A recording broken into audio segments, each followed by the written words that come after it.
Olá, seres sinápticos, tudo bem por aí? Eu sou a Marisa Fortes e está começando mais um Sinapticamente, com ideias inspiradoras de gente do bem que fazem as nossas sinapses se iluminarem. Ela sabe tudo sobre o ser. Uma pessoa intuitiva, uma pessoa carinhosa, uma pessoa acolhedora. Ela é aquela que olha com os olhos da alma. Ela privilegia a essência e o ser. Ela é uma psicóloga clínica da abordagem transpessoal. Vamos saber um pouquinho mais sobre o que é isso? Eu vou conversar com Juliana de Moraes das Chagas. Ei, Ju! Olá! Nossa, que apresentação mais linda! Que bom ter você aqui comigo! Que bom, tô feliz também de estar aqui. Menina, você sabe que as abordagens, assim, psicológicas, todas me interessam. E é difícil a gente saber porque a gente fica, assim, na nossa toada, né, da nossa abordagem de escolha. Então, quando nós nos encontramos num evento, eu te olhei falar, eu falei, nossa, essa daí tem muito para mostrar pra gente, dessa profundidade, das palavras bonitas que você falava, sempre muito inspiradoras. Então, eu quero contar para as pessoas o que é essa abordagem, não é? Que é a integrativa transpessoal.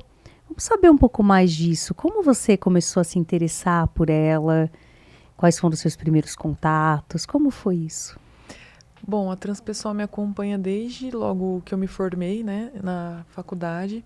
Eu sempre me interessei muito por esse olhar mais espiritualista a respeito do ser humano. Então, na faculdade eu conheci o Jung, que é mais conhecido, né, o Jung é mais famoso dentro da psicologia, só que ainda não era bem o que eu estava buscando. E aí eu cheguei na transpessoal. Então, logo que eu me formei, eu já fiz 2 formações. E desde então, desde 2012, trabalho dentro dessa abordagem. Quem que é, assim, o cara da transpessoal? Porque a gente tem o Jung, a gente tem o Sim. Freud, né? Quem que é, assim? É uma mulher, na verdade. Gente, arrasou. Tô gostando mais ainda. Isso. Assim, no Brasil, a Vera Saldanha, que é a mulher que eu recomendo da psicologia transpessoal. Ela é até legal que eu vou fazer uma delimitação aqui, antes de entrar nisso, né? É legal diferenciar o que é psicologia transpessoal do que é o movimento transpessoal, porque tem muita confusão, né? O que é o movimento transpessoal? É tudo que abarca os estados ampliados de consciência. Então, por exemplo, a ayahuasca. A ayahuasca é uma vivência espiritual, religiosa, que leva a pessoa para um estado ampliado de consciência. Então, leva a pessoa para uma expansão da consciência que é considerada transpessoal. Por quê? O que é transpessoal? Que vai além do pessoal. A pessoa perde o senso de identidade do eu e ela expande para algo maior. Então, ela é considerada uma experiência transpessoal, mas ela não é da psicologia transpessoal. Então, é importante separar isso, né, porque a psicologia transpessoal ela é algo sistematizado. Então, ela é um estudo sistematizado dos estados de expansão de consciência. Mas quem que criou, assim? Quando eu falo o cara, é assim, quem foi a pessoa que um dia parou e falou, nossa, há uma transpessoalidade? A primeira pessoa, assim, na verdade, o Jung foi o primeiro a usar o termo transpessoal. Lá atrás, ele utilizou esse termo se referindo a algumas outras coisas, mas ele falou desse termo. Mas o primeiro que olhou e falou, eu acho que está faltando alguma coisa na psicologia, foi o Maslow, que é da humanista. Sim. O da pirâmide? Da pirâmide, Uau, isso. Então, o Maslow, ele é um dos fundadores da humanista, né, da terceira força da psicologia, e tem um prefácio de um livro dele, que eu não lembro o nome agora, que ele cita, ele fala assim, olha, eu sinto que a humanista, a terceira força, é uma preparação para algo maior. É uma preparação para uma força que abarca um pouco mais, uma próxima força que abarcaria um pouco mais da consciência do ser humano. Que as primeiras forças seriam, então, o behaviorismo e a psicanálise. Isso, né? O behaviorismo, a psicanálise e a humanista, a terceira força. E ele já descreve um prenúncio da psicologia transpessoal quando ele fala que ele sentia falta de algo na psicologia que estudasse as dimensões superiores da mente, onde isso não fosse patologizado, né? Onde as expressões espirituais da mente, os estados alterados de consciência, os fenômenos da consciência não fossem patologias ou misticismo, superstição. Então o Maslow já é o primeiro a começar a falar disso. E aí ele fundou a Associação de Psicologia Transpessoal, e quem assina é o Maslow, o Viktor Frankl. O Frankl da logoterapia? Frankl da logoterapia. Uau, gente, sim. Em Busca de Sentido, um livro do Viktor Frankl. Maravilhoso. Que acho que é fundamental, né? Para qualquer pessoa. Uhum. Então, isso foi oficializado em 1968.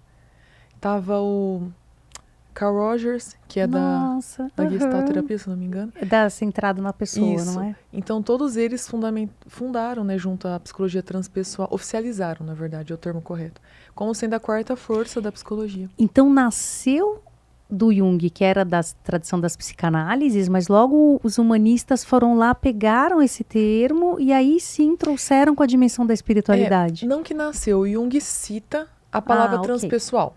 Sem esse sentido. Sem esse sentido. Ele cita esse transpessoal pela primeira vez.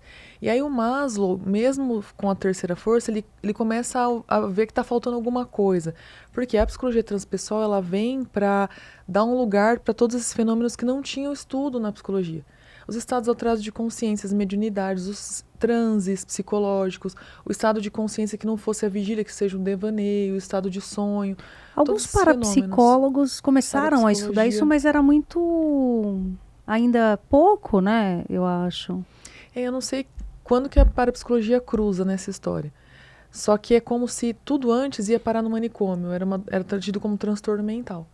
E aí, quando o Maslow traz essa observação, ele começa, né, a colocar isso, e aí eles oficializam em 1968, e desde lá tem vários precursores, né? O Jung é considerado, o Maslow, com certeza, ele tem vários conceitos já dentro da psicologia transpessoal. William James, em 1910, na verdade, quando ele morreu. William James estudava os estados alterados de consciência, falava sobre isso, mas muito lá atrás.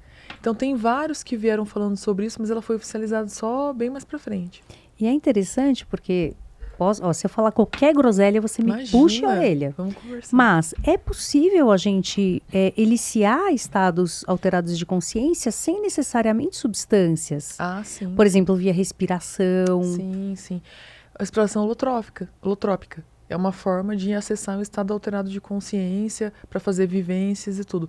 Então, essa é a grande diferença que eu comecei a falar do movimento transpessoal para a psicologia transpessoal. Então, o movimento transpessoal, nessa época que eu falei, abarcava todos os fenômenos da consciência, de expansão de consciência. Tudo que pudesse levar a esses estados alterados, o estudo de tudo isso. Principalmente a partir do inconsciente superior, que é da onde vinham os nossos recursos saudáveis. A psicologia transpessoal ela vai focar nisso dentro do processo psicoterapêutico, é uma metodologia de trabalho mesmo. Ela vai entrar mesmo com uma metodologia de estudo e aplicação da psicologia transpessoal dentro das instituições, das organizações, da clínica. E a mulher que eu falei que fez isso, que fez uma sistematização muito bacana, que é a que eu trabalho... Que é a Vera Saldanha. É a Vera Saldanha, abordagem integrativa transpessoal. Ela criou um método super bacana, que é a tese de doutorado dela, que o livro está aqui. Inclusive é um dos que eu trouxe para mostrar. Psicologia transpessoal. É ali que eu mostro? Psicologia transpessoal. Esse livro aqui é a tese de doutorado dela, onde ela sistematiza como aplicar a psicologia transpessoal dentro do consultório de uma forma segura. Olha o detalhe, não é que ela pegou esse livro só para mostrar, não. Ele tá cheio, tá cheio de terecotecos ali, ou seja, eu nunca vi um livro tão marcado desse jeito. Né? Sim, essa aqui é um livro de estudo nosso, básico, né? Da abordagem integrativa transpessoal, que é que eu trabalho. E aí tem um protocolo, uma maneira de você aplicar isso na clínica. Método. Isso, para aplicar na clínica. Não só na clínica, ela também leva para as instituições, para a clínica, organizações, né? Para educação também, que ela trabalha bastante. Agora, então, se fala de espiritualidade, de ampliação de consciência, até ouvi uma mediunidade aí. Qual que é o limite? Porque a gente sabe que existe, assim, a ideia de que você não pode explorar ou não poderia explorar a espiritualidade em termos de religião, dentro da psicologia, mas em termos de espiritualidade, sim. Sim. Como que é, assim, esse limite? Ou na clínica, como que você trabalha essa questão? Eu gosto sempre de diferenciar a religião da espiritualidade. Né? Então, a religião é essa religião institucionalizada, onde, por exemplo, o católico tem a igreja, o evangélico tem o templo, né, que é onde eles congregam. O próprio espiritismo tem lá toda a instituição da USE. Então, a religião ela tem uma instituição, ela tem uma forma de trabalho. A espiritualidade ela é ampla. Então, a espiritualidade é tudo que te leve a ter um contato maior com o seu ser profundo, né, que te conecte a algo maior. Então, eu sempre gosto de ressaltar que, assim, a religião pode levar... A espiritualidade pode passar pela religião, mas não necessariamente a religião passa pela espiritualidade. Entendeu? Por quê? Porque às vezes a instituição religião vai mais fragmentar o ser do que ampliar a consciência. E a espiritualidade é justamente essa ampliação que leva você para uma consciência maior, uma conexão com algo maior. Então, dentro da psicoterapia é muito possível isso existir. Né? Primeiro que se o paciente trouxer a questão da religiosa, é do ponto de vista dele. O Jung já trouxe isso, né? A religião como sendo algo muito importante para o ser humano, fundamental até para a saúde psíquica da pessoa. Mas a espiritualidade dentro da AIT, que é a abordagem integrativa transpessoal, ela faz parte do método. Como? A gente acessa através da intuição. Porque a transpessoal é uma abordagem vivencial. Né? Tudo que a gente faz dentro do consultório não é só no nível verbal. A gente passa por pelos estados de consciência, né? E por várias dimensões da psique. Então a gente trabalha com a razão, que seria a conversa, com a emoção, que é a emoção que aflora, que conta pra gente aonde a pessoa está conectada, né? Onde que ela está presa, vamos dizer assim. O corpo e a dimensão espiritual que vem através da intuição. Né? Então a gente trabalha com o impulso da transcendência, que é esse impulso que leva o ser humano a expandir a consciência e acessar recursos superiores para a própria questão dele. Gente, isso é uma lindeza, Ficou né? muito complexo. Não, eu tô aqui, assim, hipnotizada, porque você pega dimensões que são muito importantes e que tá nas outras abordagens também Sim. são colocadas. Então, você pega cognição, que é o pensamento, você pega a emoção, você pega o comportamento, que é uma maneira, e a sensação, que é a coisa do corpo. Que está profundamente integrado com os outros aspectos. A gente tem essas brigas, às vezes, entre as abordagens, né? E, na verdade, a transpessoal ela abarca todas elas. A gente fala que ela passa por todas as abordagens, todas as forças que foram anteriores. Então, passa pelo cognitivo, passa pelo inconsciente da psicanálise, pela humanista, que é essa questão de estar centrado no homem, nos desejos do homem, e ela amplia para o transpessoal, que vai além do pessoal, que abarca essa consciência maior. O que é a intuição? Olha, a intuição, dentro da psicologia transpessoal, ela vem com uma função psicológica, né? Então, assim como nós temos a razão, a emoção, a sensação, temos a intuição, e ela vem também como um impulso da transcendência que nos conecta a algo maior, né? Que nos conecta a esse lugar da consciência onde a gente acessa nossas respostas saudáveis. Porque qual que é o objetivo da psicologia transpessoal? É recuperar essa unidade do ser humano. Né? Ela parte do pressuposto que nós somos uma unidade, que nós somos um inteiro saudável, um ser humano inteiro saudável, e que a gente se fragmenta pelas nossas dificuldades da vida, pelas nossas dores, pelos nossos traumas, pelas nossas questões. Cada coisinha que a gente passa é como se tirasse um pedacinho nosso. E a transpessoal tem esse objetivo de pegar esses pedacinhos e juntar, né, de novo para que a gente volte para essa unidade fundamental que é a saúde. Por isso integrativo, porque você vai integrar tudo de novo. Isso. Né? É como se fosse levar esse ser humano de volta para essa unidade onde ele é saudável. Porque na fragmentação a gente adoece. É a partir da fragmentação que vem os sintomas, que vem as doenças. É como se fosse assim, ó, deixa eu usar uma analogia. A gente tem um espelho, esse espelho quebra. Aí eu pego um pedacinho desse espelho para olhar para a realidade. Eu olho de uma forma distorcida. Porque é uma partinha dessa realidade que ela é limitada. Limitada, né? Isso. E dentro da metodologia da AIT, que é essa que eu trabalho, a gente vai buscar na sessão ampliar, ampliar a pessoa, alinhar, pode ser alinhar, as funções psicológicas. A razão, a emoção, a sensação, que vai dar espaço para que a intuição emerja, para que ela tenha um insight sobre aquilo de uma dimensão superior da consciência. Então, olha só, eu venho para você e falo. Certo. Tenho ansiedade, eu me sinto ansiosa, não dá, os meus pensamentos vêm em cascata, né? Então você vê que já tem um galhozinho ali no pensamento. Sim. O que você faz? Olha, a gente pode ir por vários caminhos. Então eu vou ouvir a sua queixa, a ansiedade, o pensamento vem em cascata. Eu posso pedir para você desenhar essa cascata. Eu posso pedir para você me falar assim, tá, quando os pensamentos vêm em cascata, como que fica o seu corpo? Tenso. Tenso. Então você está trazendo ali o tenso. Quais pensamentos que vêm? Várias falas ao mesmo tempo, catastróficas. Quais emoções? Ju, eu sinto muita angústia, sinto muito medo. Aí eu vou posso pedir para você fechar os olhos e entrar em contato com o seu corpo que está tenso, com as emoções, com esses pensamentos. E a partir daí, respirar um pouquinho e tentar buscar o oposto disso no seu corpo. Como seria o oposto da ansiedade para você? por exemplo. Então, é uma forma que eu estou desidentificando a pessoa do núcleo da identificação. Nossa, isso é muito legal, né? Porque o que você está promovendo é uma regulação emocional, de uma certa forma. Né? Porque daí ela vai, então, trazendo os próprios recursos, como você disse, para ir combatendo isso que ela está trazendo, ou ir desligando isso que ela está trazendo. Isso, a gente aprofunda nos próprios recursos. Acho que você trouxe algo bem legal. O foco sempre vai ser ajudar a pessoa a conectar com a dimensão saudável dela e, a partir daí, encontrar as suas próprias respostas. Né? Então, a gente fala dentro da psicologia transpessoal, eu acho até que isso era uma frase do Maslow, que o que adoece o ser humano não são as patologias, e sim não viver o seu potencial saudável. E a gente sempre vai focar a terapia no potencial saudável. Viktor Frankl fala também disso. Viktor Frankl fala disso, é verdade. Né? A gente sempre vai levar o foco para o saudável daquela pessoa. Né? Então, ela pode desenhar essa ansiedade, ela pode conversar com essa ansiedade. A gente pode pedir para ela colocar num personagem. Faz o personagem. Como que é a ansiedade para você? Eu gosto de trabalhar muito com o tirano. Eu gosto de trabalhar com a criança interior e o tirano. Como que é o seu tirano? Desenha ele. Escreve sobre ele. Conta uma história. Aí ela troca uma ideia com esse tirano. Então, a gente trabalha muito com a imaginação ativa, por exemplo. E aí ela vai entrar em contato com isso. E assim, é surpreendente. Eu falo porque assim, às vezes a pessoa traz um sonho na terapia. A gente conversa do sonho no verbal.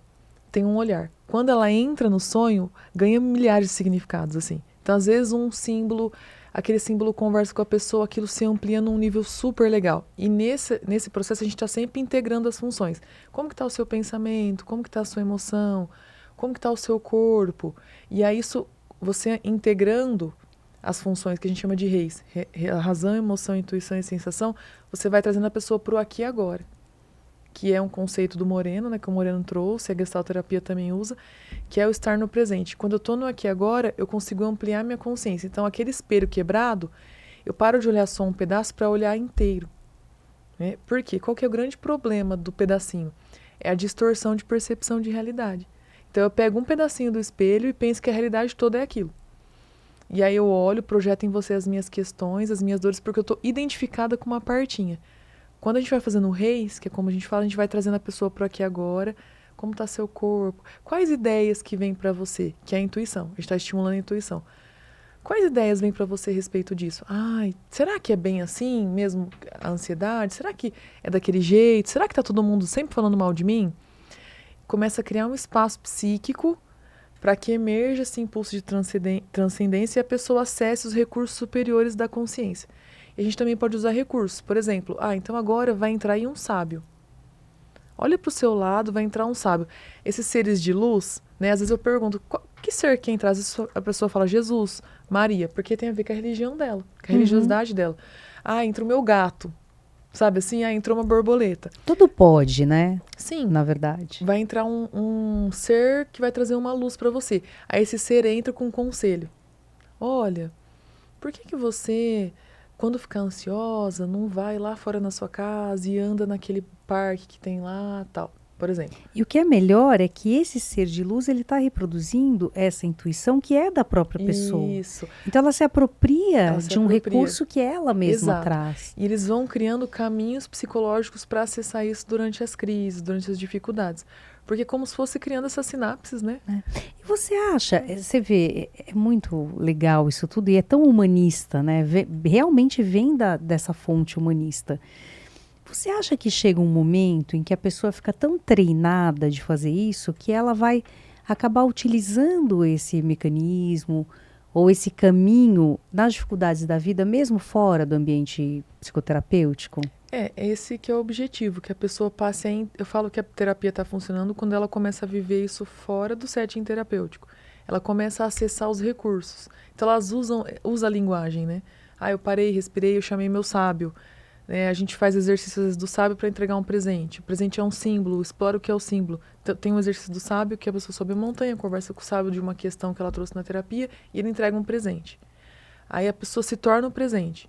Você vai virar essa lâmpada. Aí eu converso com a lâmpada. Lâmpada, para que você foi dada para a Marisa? O que você quer dizer? A pessoa traz as respostas. Então a gente está o tempo todo estimulando a ponte com esse lugar superior da consciência. Que tem a ver muito com símbolos, né? Então a Sim, lâmpada super. como aquela sabedoria, Sim. ou com a luz, ou com... Que é a Isso. própria. Isso é muito legal, isso que você A está gente falando. trabalha muito com símbolo, com os desenhos, com a cartografia, né, da consciência, de forma geral. E É de bem que legal. maneira você acha que isso trouxe para você uma meta consciência ou porque a gente acaba se trabalhando, né, como Uhum. psicólogos. Para você foi importante esse conhecimento? Ah, sim.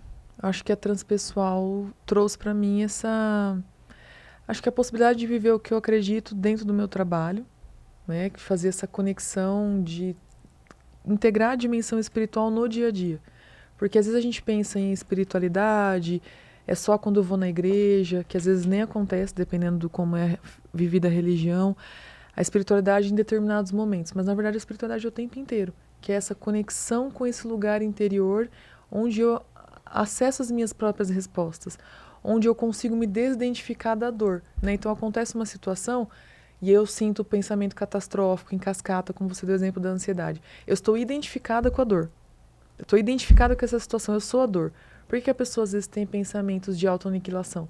Porque ela está identificada com aquela dor, como se ela não fosse passar aquilo, não fosse ter fim, né? A transpessoal, na forma como a gente trabalha, ela ajuda você a se desidentificar dessa dor. Eu não sou a dor, eu estou vivendo ela. É um dos passos, né, dentro da metodologia, é a desidentificação, que é quando eu gosto de falar que a identificação é como se eu tivesse com uma folha aqui, e aí eu não enxergo mais nada, só a folha. Aí eu respiro, respiro, respiro. E aí a folha tá longe, eu começo a olhar que tem mundo em volta. Ai, a Marisa tá ali, eu posso pedir ajuda para ela. Nossa, tem mais coisas ali que eu posso buscar. Então a desidentificação é o primeiro passo para ter a transmutação daquele tema na sua vida. Então a gente vai trabalhar toda a sessão com esses passos, vamos dizer assim. Ajuda a fazer o reis, que é o alinhamento da consciência, né, com a razão, a emoção, a sensação. A intuição é onde vai dar o pulo do gato, que vai conectar você com a desidentificação, que é quando vem um agente externo e olha de fora.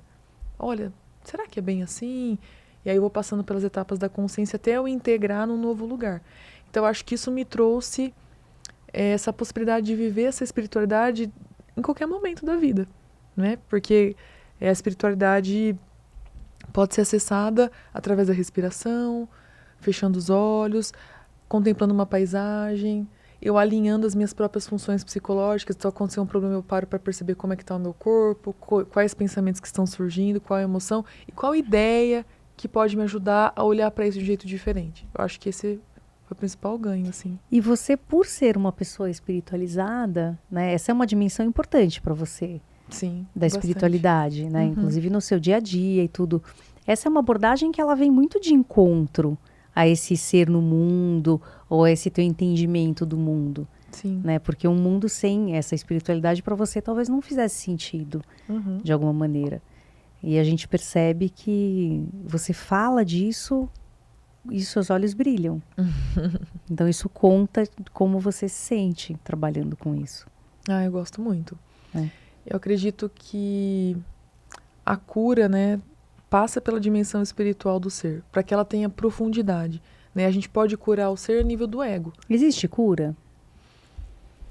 Olha, eu acho que a cura pode ser tanto a remissão do sintoma, quanto eu aprender a lidar com aquilo que às vezes não tem remissão, né? A cura está na alma, né? Ela é maior do que uma remissão em si do sintoma. Mas assim, a gente pode ter, então vamos mudar a palavra, né? Um equilíbrio a nível do ego, onde a pessoa fica um pouco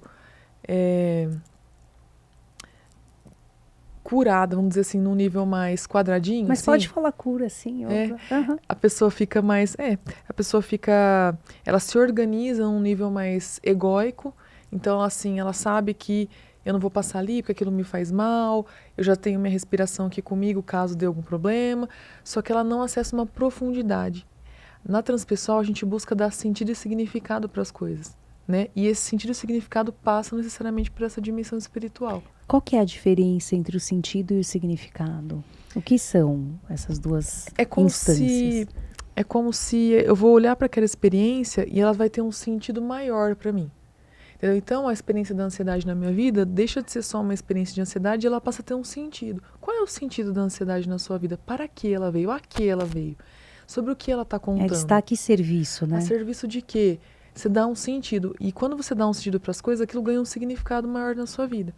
Eu estava lendo um livro do Gabor Maté, O Mito do Normal. Ai, Tá super Ele tá na em alta, moda. ele tá na moda. Você assistiu A Sabedoria do Trauma? Assisti. Maravilhoso. Maravilhoso. Não, né? ele é incrível. E no livro tem um caso de um homem que fala sobre o transtorno bipolar. E ele fala que, assim, tomar o estabilizador de humor foi o que ajudou ele a existir entre os estados que ele entrava de sintoma, né? E ele percebeu que quando ele estava na mania, foi a forma que ele encontrou criança de lidar com um ambiente que era super estimulado. Então foi o jeito que ele entendeu que ele podia responder para aquele ambiente. E quando tinham as baixas, era o jeito da psique dele de desligar ele para ele não pifar. Então ele começou a entender que ele, na mania, ele produzia e na baixa, né, Ele que é a depressão, ele descansava. Uhum. E que ele era nenhum e nem outro. Ele era o que existia entre esses dois estados. Eu achei isso incrível, assim. Eu acho que isso é bem dar sentido e significado para as coisas. Então eu deixo de olhar para o sintoma como um inimigo, eu deixo de olhar para a minha bipolaridade como um problema. Eu não estou dizendo que não cause problema, tá? Que não precisa tomar um remédio, ter um acompanhamento. Só que eu deixo de olhar para aquilo como um vilão e aquilo passa a ser um companheiro que me ajudou a chegar até aqui.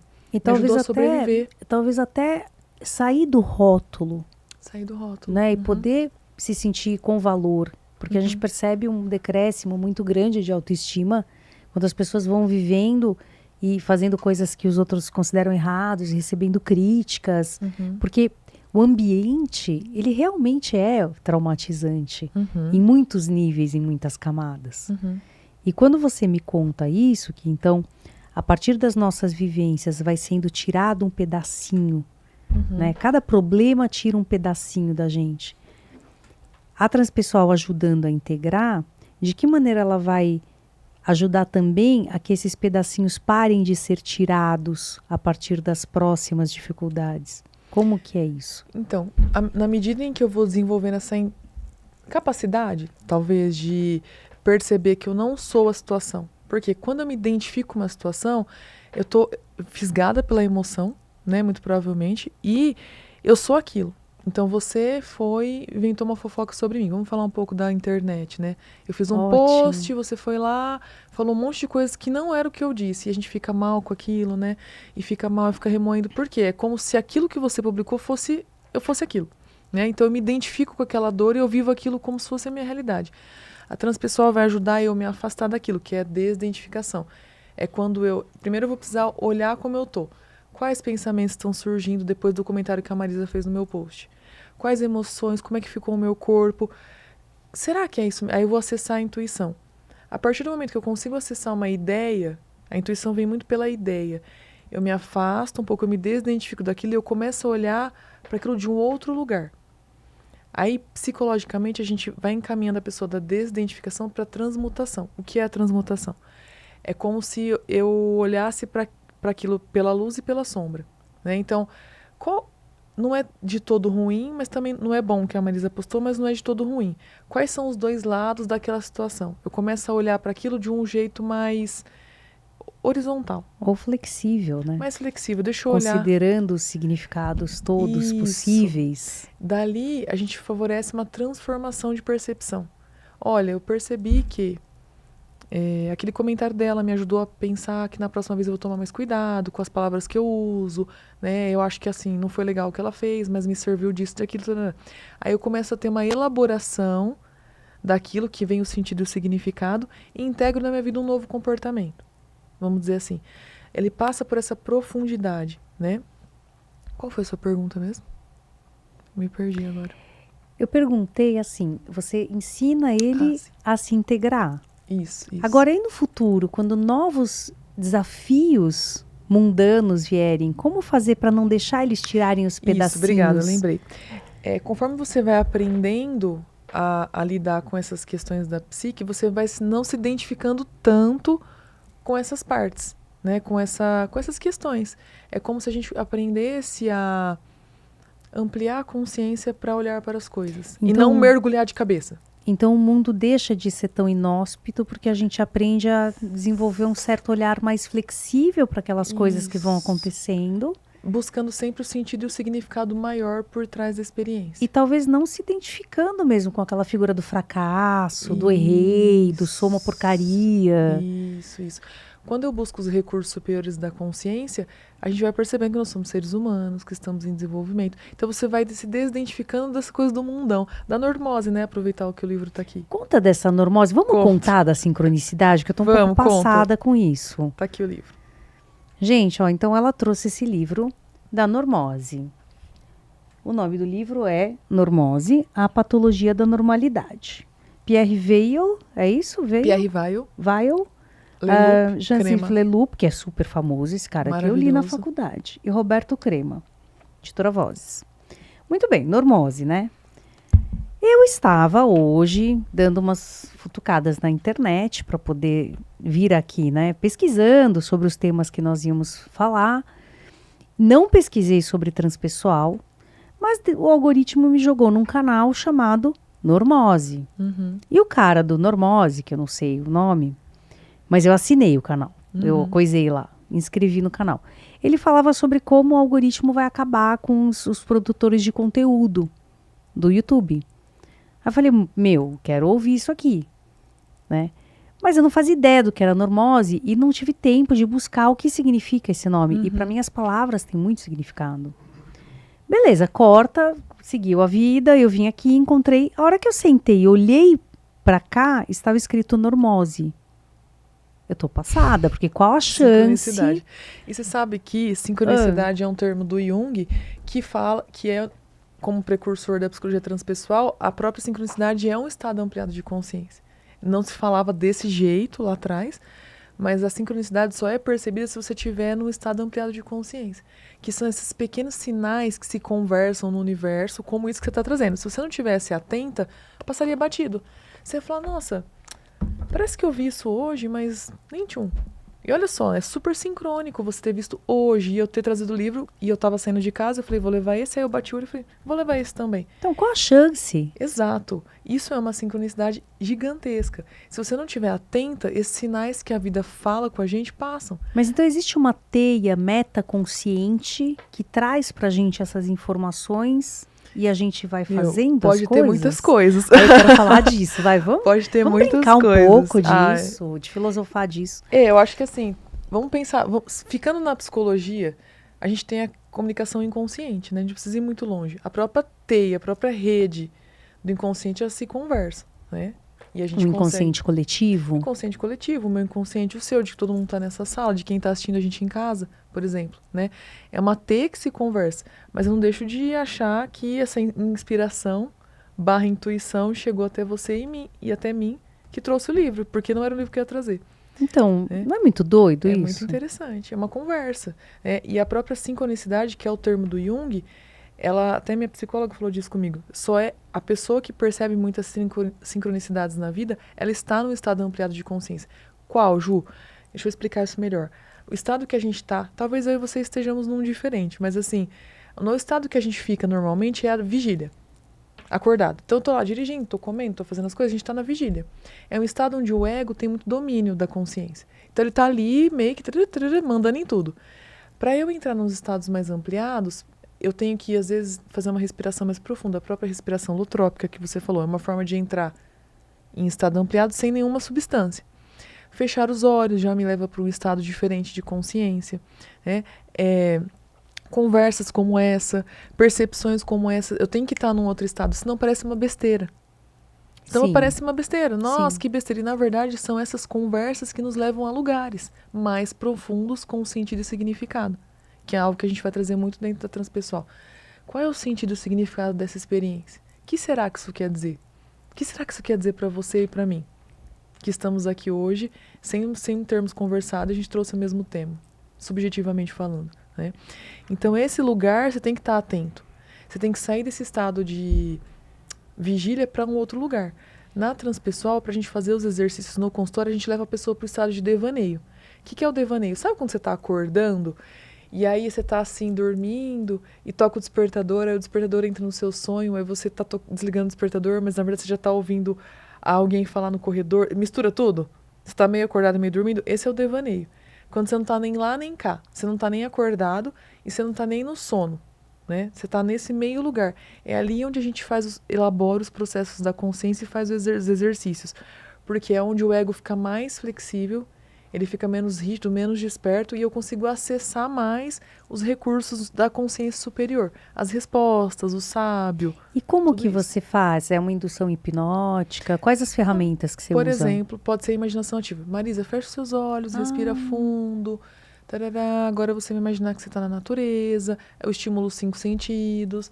E aí você vai subindo a montanha. Tem um autor, eu não sei se é o Assagioli, agora talvez eu não lembre o autor, que ele fala assim que a consciência acompanha um pouco para onde você leva ela. Então você vai subir a montanha. Subir, subir. Você está expandindo a consciência para o alto. Você vai descer para o porão. Descer, descer. Você está expandindo a consciência para o inconsciente inferior. E aí você vai fazendo conexões com os símbolos. Então, a imaginação ativa é uma forma.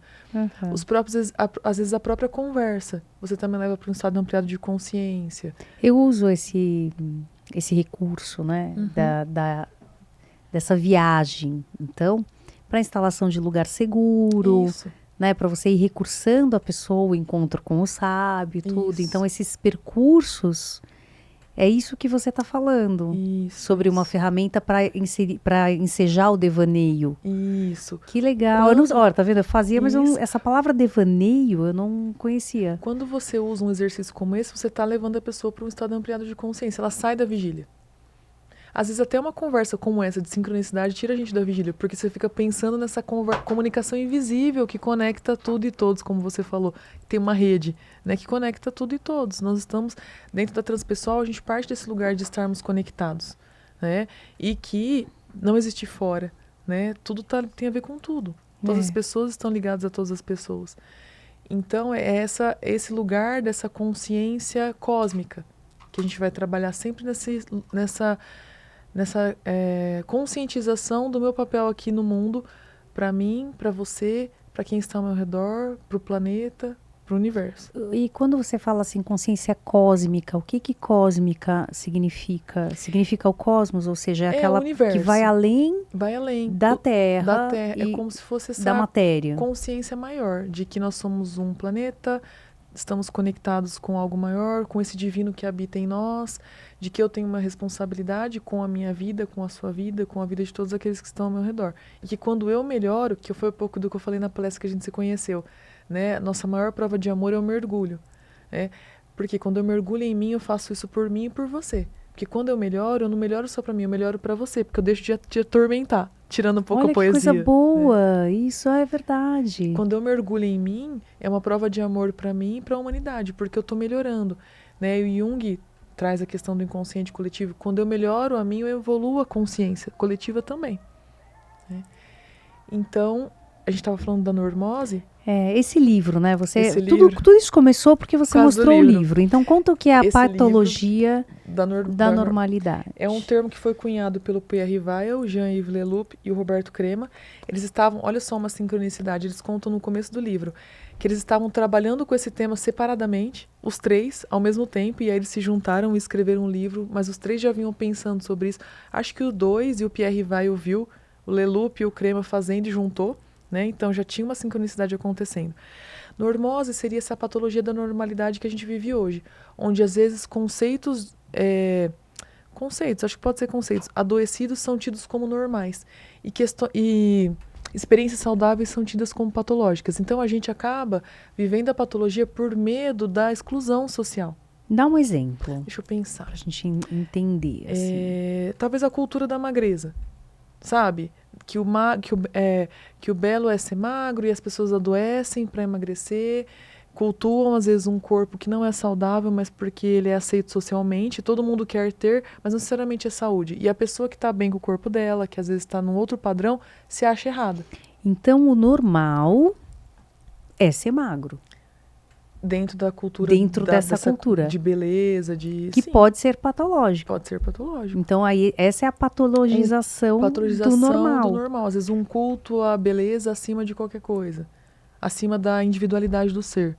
Uhum. Acima de eu olhar para você. Quem você é? Não. O que é o padrão hoje? É você fazer isso, fazer aquilo, sem entrar em muitos detalhes, mas o que você tem que mexer aqui, mexer ali, porque isso é o que está todo mundo fazendo. Isso me traz uma ideia, Ju, muito relacionada ao etarismo. Que dificuldade, como as pessoas estão envelhecendo mal, no sentido de que é vergonhoso envelhecer num mundo em que ser jovem é ter tudo. Isso. Ele dá vários exemplos aqui, agora eu não estou lembrando, mas ele passa por vários aspectos da existência que a gente às vezes patologiza e aí a gente se sente inadequado. Se eu não sigo aquele padrão, eu estou inadequado, e aí o que seria saudável é patológico, e o que é patológico é considerado saudável. E aí a gente se enquadra nessa patologia social abandonando esse sagrado que nos habita. Que muitas vezes, por exemplo, vou dar um exemplo, você fazer uma faculdade porque aquilo dá dinheiro e não o que você gostaria de fazer. É um exemplo. Nossa, isso é perfeito. É um exemplo. Então, assim, eu queria trabalhar com fotografia. Nossa, mas eu vou falar até de mim. Eu ouvi que psicologia não dava dinheiro. Não, psicologia não dá dinheiro, tá no meio que eu estava, né? Eu acho que na tua época não dava, minha filha. Nessa época pós-pandêmica, a nossa profissão é futuro. Tá bombando. Meu amor. E aí, psicologia não é legal. Aí você vai e busca uma faculdade porque ela dá dinheiro. Sei lá, uma medicina, vamos pegar o tradicional. Super. Medicina, que você já sai fazendo plantão, ganha bem. Só que não é aquilo que toca o seu ser. E aí você vai, faz algo contrário à tua natureza, à sua espiritualidade, o termo encaixa super bem aqui, ao seu ser maior, ao teu potencial, porque é aquilo que é mais aceito no teu meio social. Não precisa nem ir para a sociedade maior, na tua família, uma família de médicos. Eu atendi uma paciente que ela queria seguir a psiquiatria, mas toda a família era de oftalmologistas. E aí tinha uma pressão para ela ser oftalmologista, porque ela já teria... Tem clínica, né? Clínica, já teria tudo, mas ela queria ser psiquiatra.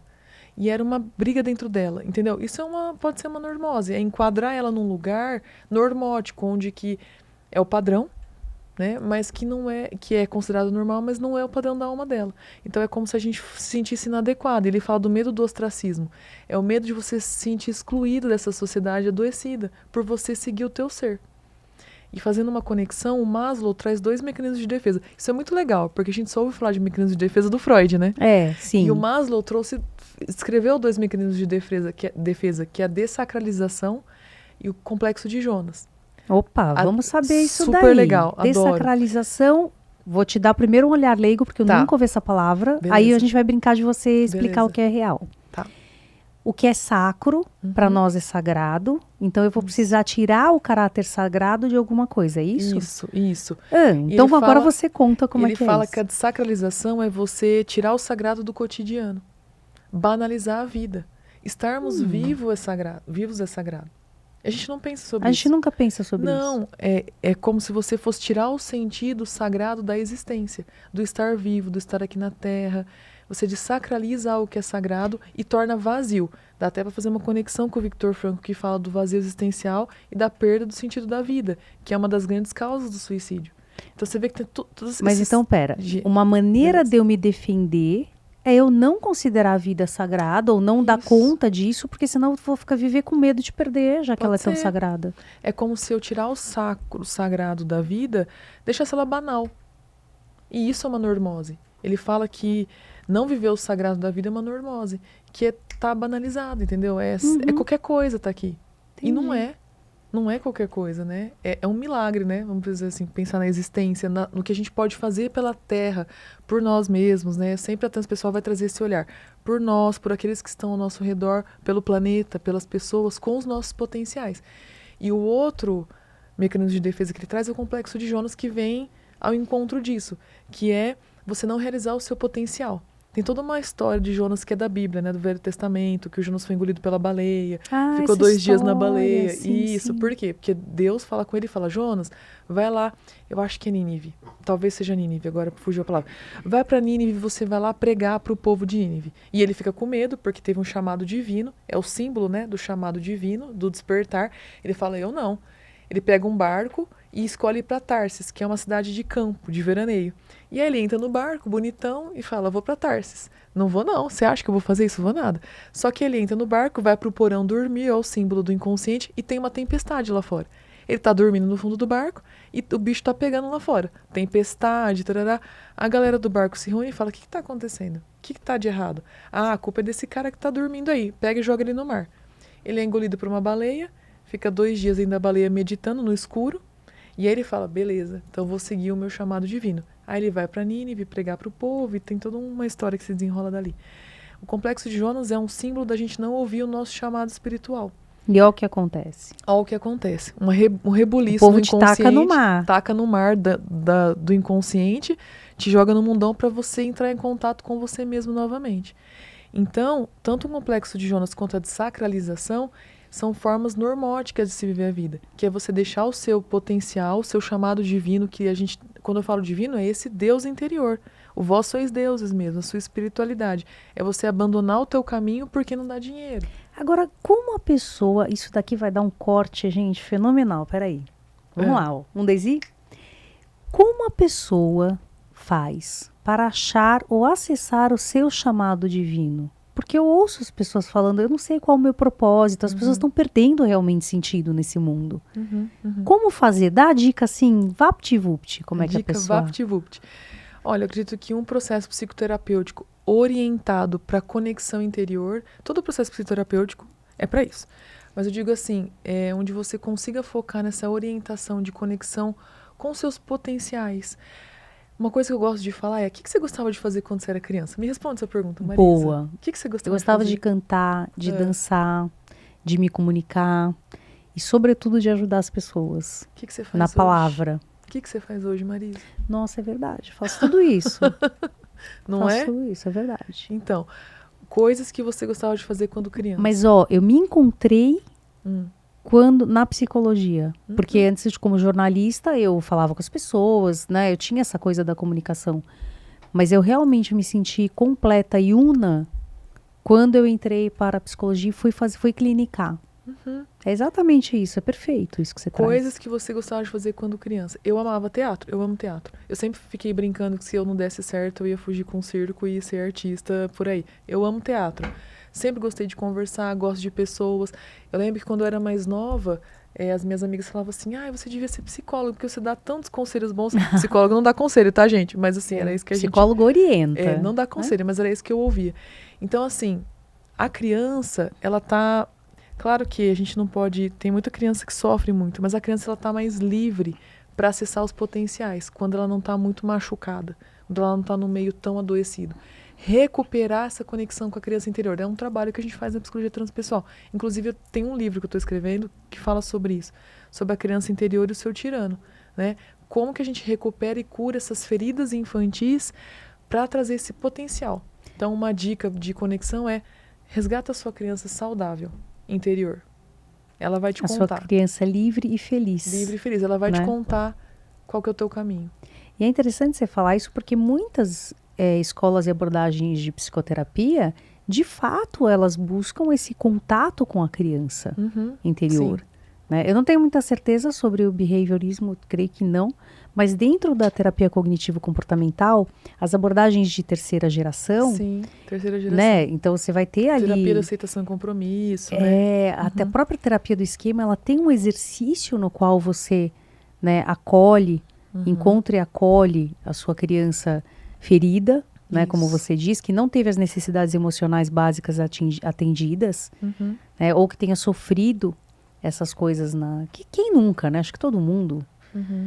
Então é muito bonito isso que você fala desse encontro com a criança, porque de fato é muito terapêutico você se permitir encontrar essa criança. Isso. E é essa criança que vai contar muito dos seus potenciais que às vezes foram adormecidos. O que você gostava de brincar, o que você queria ser.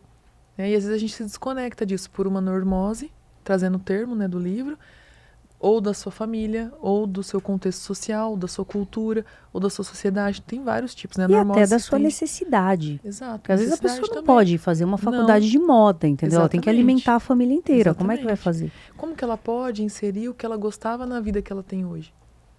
Acho que são recursos que o eu superior, que é o que a gente trabalha, pode trazer. Nossa, eu preciso te contar da minha mãe agora. Me veio ela na minha cabeça. Mames, um beijo, eu te amo tanto, tenho tanto orgulho de você. E agora eu vou falar, talvez eu chore. É assim, Ela se formou advogada. Certo. E ela passou 40 anos exercendo, né? Porque ela precisava nos alimentar. Ela precisava criar 2 filhas. E sem ajuda. Então, ela teve que criar 2 filhas ali, ó. Tudo, faculdade, né? Tudo que uma mãe guerreira faz.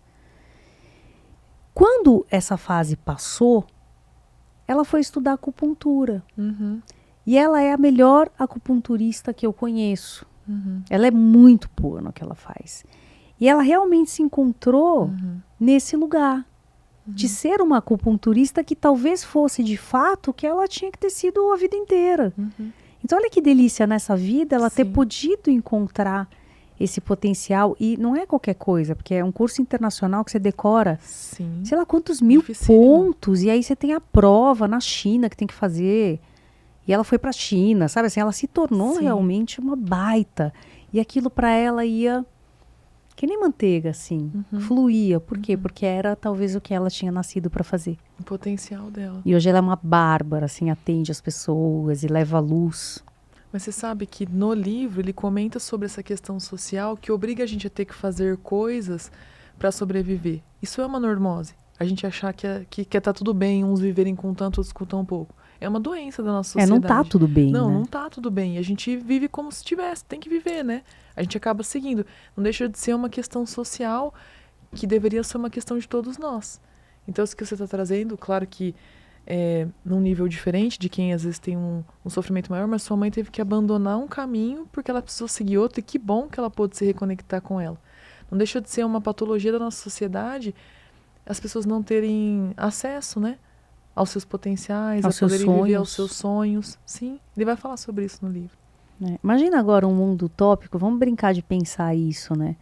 Um mundo utópico e no qual as pessoas pudessem ir lá pro chapéu seletor do Harry Potter. Olha, você serviu para ser cantora, então vai com a minha bênção, você vai ter casa, comida, tudo que você precisar. Quem e você vai dia, seguir, né, teu sonho. Ia ser muito bom você poder respeitar a natureza das pessoas. Sim, né? O potencial, né? E quando não, como eu posso colocar o meu potencial na minha vida hoje? Acho que isso é uma boa pergunta a se responder. Como que eu posso incluir? Eu lembrei agora de uma paciente que ela tem uma assessoria de corrida. E uma época a gente conversando sobre isso, ela lembrou que ela apostava corrida com ônibus quando ela era criança. Olha isso! Eu olhava e ela falava, eu vou ganhar do ônibus. E ela ficava o ônibus na rua e ela correndo na calçada para tentar chegar antes que o ônibus no ponto, sabe? Então eu acho que tentar lembrar disso e incluir na minha vida. Então, olha, eu não consigo viver de corrida hoje, mas eu posso correr os finais de semana num grupo de corrida. Hoje eu tenho que trabalhar em alguma coisa. Mas eu posso, sei lá, me desafiar a fazer uma São Silvestre, por exemplo, sabe?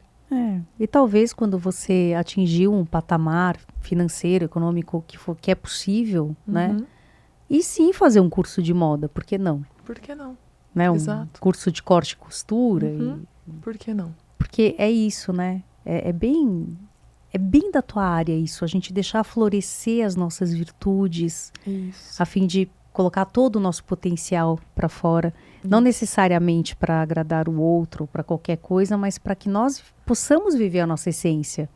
Isso é muito bonito. Isso mesmo. É aquela frase que eu te coloquei, né? A gente adoece por não viver o nosso potencial. Não é só na verdade, o adoecimento vem de você não estar pleno e conectado com o melhor que você poderia ser. E aí vem todas as questões psicológicas e emocionais, as fragmentações, as separatividades, né? E aí o adoecimento, os sintomas. Como é que era aquela história de escafandro? Eu não estou me lembrando, mas me marcou tanto isso. Que eu falei? Que na verdade falou. É uma poesia. Vamos contar para as pessoas disso, assim? É uma poesia que eu escrevi que fala sobre o autoconhecimento. Que eu falo que a maior prova de amor que a gente pode dar para alguém é o mergulho.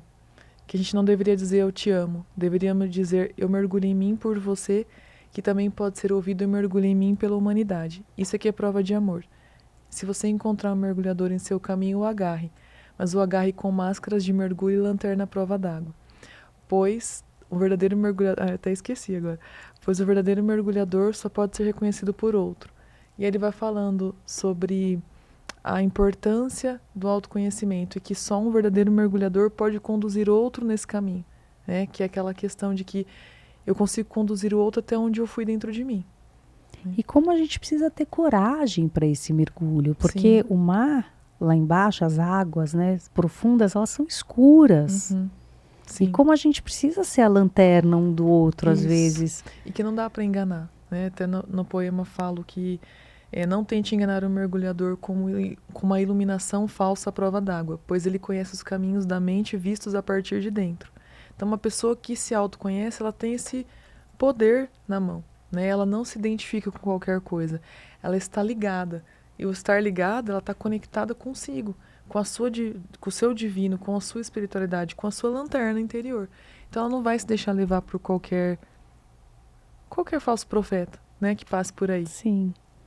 E como é bom a gente poder dar um espaço na nossa vida para essa experimentação da espiritualidade, independente da roupagem, porque a gente não está falando de religião, a gente está falando de espiritualidade.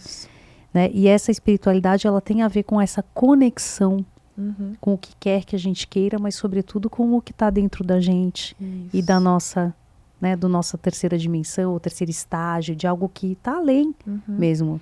Então, tem muitas formas de se viver a espiritualidade, né? Você não precisa estar dentro de uma instituição. Você tem pessoas que se conectam com a espiritualidade na natureza. Vou fazer uma trilha, vou andar até aquela cachoeira, a pessoa vai sozinha. E vai ouvindo a natureza. Isso pode levar super a um estado ampliado de consciência. Você vai ouvindo a natureza, vai em silêncio, vai se conectando. Eu tenho uma experiência que eu vivi. Nossa, eu era super novinha, eu tinha acabado de me formar e eu morria de medo de atender. Eu morria de medo. E eu logo já fui pro consultório, pelas circunstâncias da vida. Eu caí no consultório, eu era novinha. Eu me formei em 2011, tem muitos anos atrás. E aí eu morria de medo. Eu falava que eu espantava todos os pacientes por causa do meu medo, sabe? E aí eu fui fazer uma vivência com um homem super legal, muito bacana, assim, da gestalterapia, o Jorge Ponciano, maravilhoso, eu amo ele. E aí ele propôs uma caminhada em silêncio na natureza, eu nem sabia nada disso, lá atrás, assim, nem tinha feito formação ainda de psicologia transpessoal. Era pra gente ficar em silêncio, andar na natureza e você encontrar uma árvore. Quando a árvore te chamasse, você ia sentar debaixo dessa árvore e ficar tanto tempo lá em silêncio. Eu fui, achei uma árvore linda, sentei lá. Eu fiquei mais que o tempo que era, acho que era para ficar 40 minutos, eu fiquei mais de 1 hora, porque eu me perdi no tempo e espaço. Essa é uma característica da ampliação de consciência. Você perde a conexão com o tempo e espaço daqui. E sentei naquela árvore e fiquei. Chegou um momento que eu comecei a me juntar com aquela árvore, sabe? Parecia que eu e a árvore eram uma coisa só.